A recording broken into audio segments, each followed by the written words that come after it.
Welcome to Caregivers versus Behavioral Health Techs. I'm Jenn, and I'm with Groundwork by Red Mountain. And I ran a behavioral building that was a home for individuals had trauma, and we would get them up to par and moved out and back to their independent lives. And I'm going to teach you how all of our skills in the building got us to get responses like you're going to get from your family by building the same type of environments. We'd have one or two staff on, like parents, and we'd have behavioral health techs. I'm going to train you how to act like a behavioral health tech and how to get the best results from people in your home. With the outcome being, the home's got to feel like number one job is safety, and then two, people inside are growing and getting more independent, and three, people can be themselves. So by the end of this, you'll know the difference between being too caregivery and when you're being a good behavioral health tech. And you're going to learn to fire the parts of yourself that are not getting the results you want. You're going to learn how to talk to people who are concrete differently than people who are abstract and how to identify them. You're going to be able to have a focused target about where this is going. So your time is going to be spent well. And that's what we do with the clients. Every one of them had an outcome, and we can run our whole families without having a plan often. These people, this is a behavior that's not working, and we're going to get it to a place that is working. And kids and family are the same. How we act is the same. We're going to highlight everyone with a positive word. You'll see how the beauty of this is extremely important, and learn what staff splitting is. So I would have to learn to hire very specifically. We had only positions for behavioral health techs. A lot of people that would come to us, though, were caregivers. And I love caregivers for the elderly and individuals who aren't in growth. But in our building, they were very dangerous. So having a caregiving side, beautiful. But doing it in this role where the way to keep someone from a life or death situation because of their bad behaviors, sometimes keeping them out of prison or keeping them from drug addiction, this was more important for them to get skills. And yes, you'd have to do it in a loving way, but we couldn't have people that were too loose. So too caregivery wouldn't get hired. And I want you to fire this part of yourself if you're doing it. So they're thinking of a caregiver is the people around you will think, I've got someone who does that for me. And they will take somebody's growth trophy without intending to. They will do everything for or with somebody, and they can inflame victim mentality, listen to complaints. They can interrupt while that person's in the middle of any process that looks uncomfortable. Two, caregivery is like having a team of your staff, and they're all interlocked with arms side by side, just like an army. And that person's bad behavior is another army in front of them. And everybody's on track watching this person grow and get through their bad behavior. And then two, caregivery, who was one of your soldiers, unlocks their elbows with your team and lets the whole rest of the army in. So now you have to clean up for everything. It's like it was a little battle before, and now it's a big fight. Behavioral tech that I wouldn't hire as well would be someone who is too difficult or judgy. So if someone had boundaries in them, like true caregiver doesn't have boundaries. It's a negative one. Most people walk around and they're like a negative one defense system. They don't have enough for themselves, for defense systems or boundaries. And if they're an average person, they might just have enough for themselves. You have to look for the parts of you that have enough boundaries for yourself and then also have enough for other people too. So we'd get someone who was like a discouraging behavioral health tech that would come in for an interview. This person had boundaries, right? You definitely need boundaries. However, they didn't understand that the second part of keeping people safe is that we want them in growth. We want them to do well. So this person would be too discouraging and tell them no and don't and you can't, and you should dress like that when their skills, like that's not what we're focused on with their treatment plan. You're eating wrong, you're stomping too loud, you're doing this wrong. That's too discouraging. That person's not going to feel that authenticity. So 3 goals: keeping people safe and making sure that they're in growth, and then making sure that they can be authentic, would lose that. I want you to think of that as different countries. So a country, like some countries way out in Africa, they don't have any structure to them, right? It's way too loose and nobody can thrive. It's deadly and dangerous. But then there's countries like, say, North Korea, and it's way overruled. Too much rules in there, so the people don't get authenticity. They can't be themselves. Both are very unhealthy, overdoing and avoiding. Both of those two extremes, like too much, too little. We're going to get to the Goldilocks zone. So, what we can hire would be a behavioral tech. A good behavioral tech would think, I love you by seeing you as capable. And they can say no, and they can say what you can do so that the person can understand they're headed to a good direction. They can support structure, they see someone as capable, and they highlight those capabilities. I want you to think about when someone has to change their ways, there's like a whole world that they were living upstairs in their mind and they're leaving it behind. It's like being on one island and you're going to the next one. That's how big it is. You're not taking any extra baggage with you, and you've got quite a swim ahead of you to go from one place to another. A behavioral health tech that's good wants you on that new island. So, someone who is a discouraging behavioral health tech doesn't really want you on the island with them. They want you struggling. And to caregivery also wants you struggling. They like you stuck in the water because then they can rescue you and help you, and they get a place with you. So we want to be like a good behavioral health tech. We want, when we're working on goals with somebody, we want to be focused on them doing that. And you don't spend forever in this space, in this mental space, coaching, guiding. It's like 1 to 2 hours at most. And that was for, then there'd be downtime. Then there'd be flow time. Then there'd be sitting at the table during groups and dinner and be yourself completely time. And there's no rules being given, no corrections. All of that's off the table. So you're kind of wearing a behavioral health tech hat, if you will. But during those moments when you need to rev up and you're in that like big brother, big sister role, you do need to care about where they're going, say the word no, which creates safety, and then you let them be themselves when you get that flow time. So why does somebody go through being too caregivery? Some common reasons are they have their -1 boundaries or not enough boundaries for themselves. They've learned to avoid, they've had too much conflict in their life. They weren't taught how to have healthy confrontation with somebody. Maybe you haven't learned healthy confrontation with somebody and how to trust that things could go well and how to hold your energy. So people can be very nervous, and there's an energy locking key that when you're in a confrontation with somebody else, the way that you think it's going to go will indicate how it could go and the energy you bring around it. So if you really are thinking like, oh gosh, this is going to be rough and tough and difficult, all of those things, you are exuding an energy of it and it will go differently for you. And that's why people, they get the same problems out of humans. Because they're postured. We have to memorize our postures and call them out by name. So if you're flinching and you're going to tell somebody what to do, then all they can do is see that you've got like a kick me sign on your back. I have a couple family members that are like that. They're not going to get the outcome of doing anything different from my kids because the way they come at them, they're already expecting it to be like really difficult, the way that they even say it. They might have a desire to keep peace or control emotions. They think that it's their job to placate. They believe avoiding confrontation, it prevents overwhelm.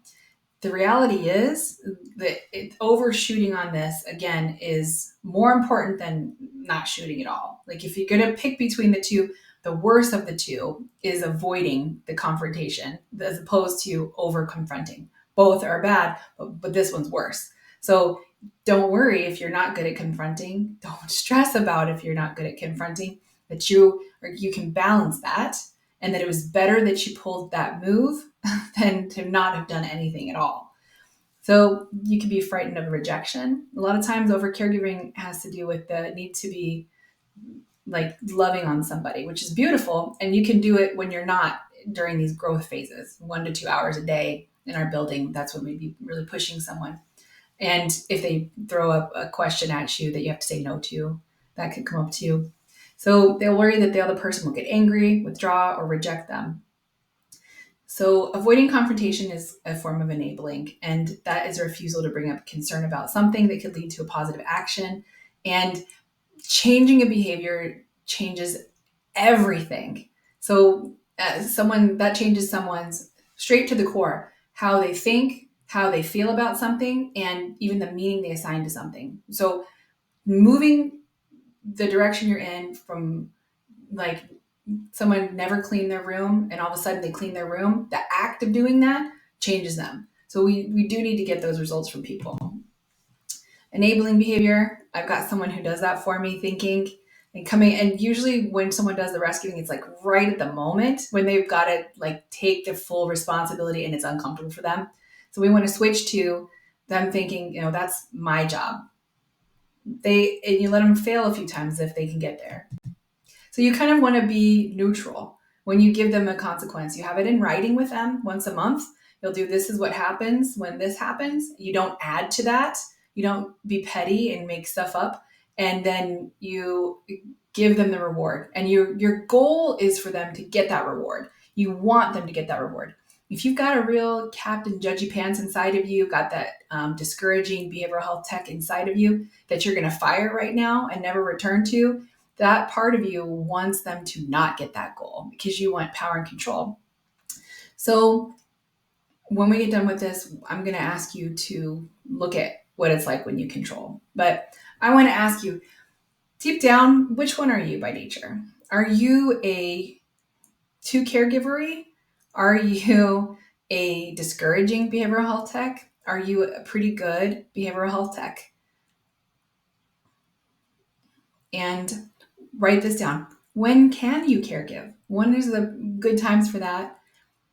And then really get into who you know that acts like a discouraging behavioral health tech. And anything else you think about that. You can pause this. So let's move into the main themes and concepts. Real quick though, I want to go over with you, for discouraging behavioral health tech, there's a part of us that needs control, right? And there's a way that our body acts when we do that. And I want you to think of the last time that you really wanted to control another human, how exactly you were standing, what was going on, like did you feel your jaw tight, how were you feeling, and what was that need inside. And I want you to memorize everything about that, the stance, the posture, all of that, because again, behavior changes are going to change everything. And the second you catch yourself doing that, then I want you to take a minute and stop it and just reflect on the second. You might have to finish the job of, getting someone to do what you want them to do, which is controlling, but you need to know what you're like. Where's your part coming from? Because this side of you can get bad results, right? Because you will go too far not knowing that that's you, not them, that's you. You can still do the same acts without that need to control, because this need to control part is where a lot of danger comes from. Power hungry behavior, preventing them from thriving and growing. So you have to kind of relax a little bit when you're doing this. And even if you're being strong and forceful and tough, know where it's your side that's doing it. So what's the difference between a concrete and an abstract thinker? So we've had a lot of clients come through the building and a lot of staff. And a concrete mind literally cannot hear a lot of the stuff you're saying. There maybe someone's in trauma, so they're concrete that way, or they're just simpler. And if you give them metaphors or ask them, did you know how it feels when you don't do your dishes that everyone else has to? They literally can't hear that because they can't think outside of themselves often, or they're in kind of trauma, or they're simple. They're simple and they can't take it. They can't take it that far. So abstract's different. An abstract person, they'll argue with you more. It'll be a little bit of a different relationship. And they're someone who can see other people's needs. And they might even see the staff's needs And if you see them seeing the staff needs, then that means that person is starting to thrive towards independence. So in the moment, you might need to redirect them, but you don't want to discourage this person from thriving, because remember, like, that's our second part of things. Safety is the most important thing. And then next is that people are growing and they're getting somewhere that's more independent. And the third one is that they can authentically be themselves. They're authentic. So when you see this arguing stuff going on, it's obnoxious and very frustrating and tiring. And you want to give that, like, consider that the next time you have a meeting with that person, you're going to hand them freedoms. So if they're saying that they want something different than how it is, don't be mad that that's occurring. That's a sign. Like, they're, like, when you're growing new skin, or your muscles are expanding because you're in a growth spurt, it's like uncomfortable, like they're expanding. So you don't shut this down. You don't try to have power over them. You don't punch down because they're growing. So in the moment, you'd be like, you know what, we got this. But behind the scenes, you'd be like, oh wow, that was a good sign right there. That's someone who we need to give them some more freedoms. Oh, let's see. So here's a good list of concrete versus abstract. Concrete person, you have to give clear, direct statements, cause and effect. If you don't blank, then this is what's going to happen. If you do this, then this is what's going to happen, in a good way. Center on facts and something that's observable. Clean cut. Abstract, you can use your metaphors, empathy. You can tell different stories that are longer, complex explanations. You can center about feelings and your intentions and the interpretations, get into a deep, long conversation. But again, if you're playing that card, this is how someone else could feel. This is what this looks like. This is what you did to me. They literally can't hear you at all. You're wasting your time. It's like speaking another language. So, how do we work with a partner? Staff splitting. Um, Check this out. When things are rough and you have to do this behavioral health coaching, maybe you're 1 to 2 hours of activity of that per day, and it's an uncomfortable situation, bring some fresh energy, right? Even the strongest behavioral health techs, they get worn down. So if it's their job and their shift, then we would ask, hey, if you want to do room checks, wait until another shift comes on. If it was like a one person running that day, and that's when you'll do it together. And who's the one that says the enforcing? It's the person whose shift it is. So if you're the parents in this situation and one of you is always in charge of dealing with the teachers at school, then the second person can come as backup, but the voice needs to be the person who really runs the show. And don't mix the roles too much. It's not fair for someone who's already in that pointed direction to have somebody else come in and their job was just to be the muscle and to just stand there and to completely change directions. So you have to give up control if you're that second person and know that your job is to be the sidekick in the best way possible and to be on that person's team. If you're the sidekick, then you don't fuel the complaining. You definitely don't break down and go in a different direction without your person or your partner. This is really dangerous. You don't think that something small like this makes a difference. It makes a huge difference. So in our building, again, our behavior changes were life or death. So you do not fool around. You treat it like you are running a hospice, like you only get one chance. So when you've got two staff and one goes against the other one, it creates chaos. It makes the person feel unsafe. And what's our goal? Number one, safe, right? So it makes the person feel unsafe. And that insecurity could lead them to doing something destructive, or they could even quit the whole entire program. But they don't feel comfortable or safe. So it's better to almost kind of be a little wrong and then find out, talk about it behind the scenes, what's going on, than to be in front of the situation with the person with the behavior and to be in incongruence. But it takes some maturity for that. Some people don't understand that because people want to just do whatever they want to do. And when they're at home, you feel more comfortable with that. But you're putting on a hat. So you can say to your partner, hey, I need you to be my oak tree. This is a thing I'm doing and I need that role from you. And they can understand, oh, okay, cool. So just go along with it and be on your team and don't argue. Don't go my own way. That's no, no. So staff splitting, if you are like behind the scenes, someone's complaining, oh, like you're so much nicer, then just know that that person's they're looking for connection and needs. And unless it's something really dangerous, don't go against the grain. Just don't encourage it. Don't make it worse than it is. Don't You need the leadership. If you're going to go against the other leader in your home, you go against the other leader in your work, then just know that you might win, right? You get to win the popularity contest, but you can't be there all the time. So when that person's up next and they're the ones in charge, then they're already getting a little disrespected from the person that you've inflamed because they got you on their team about it. And you can do both jobs? No, you can't. So you have to let the other person grow and be doing their job and you do yours. So don't staff split. This is a fireable offense for me. When I see somebody creating that ruckus, that's not appropriate. So I want you to know this. Our goals again, safety first. Second one is in growth and seeing the person more independent. And the third one is allowing them to be authentic. I want you to create a word for the people that you're taking care of. If this is your family, every person you need to come up with a word with, and it is uplifting and in the direction they're headed.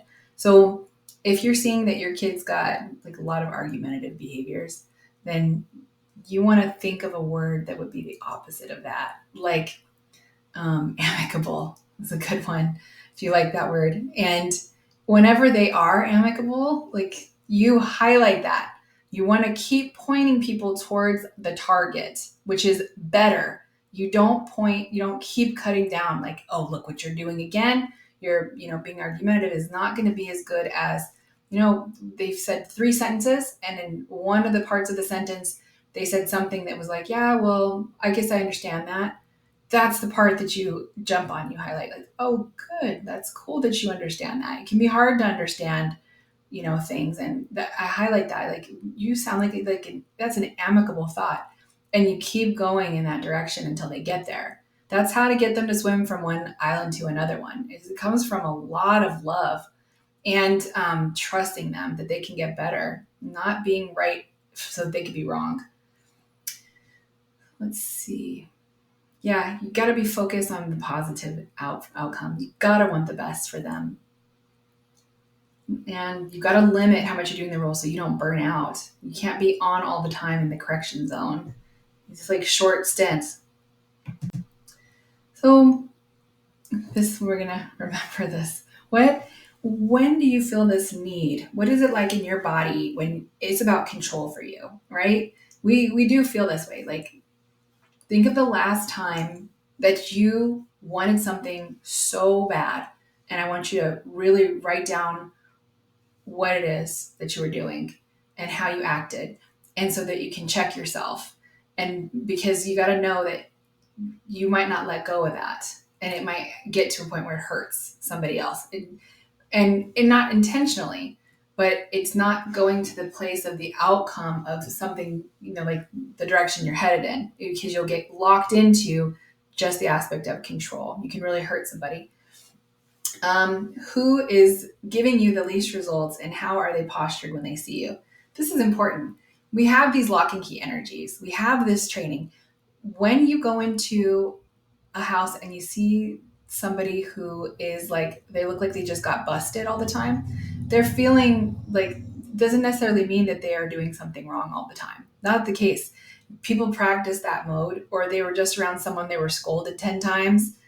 That's what's going on, right? So you're going to want to scold them by nature. So try to look for what their needs are through the posture. Do your best, because if you're an overscolder, you probably have created that multiple times and you don't want them feeling that way. You want them authentic.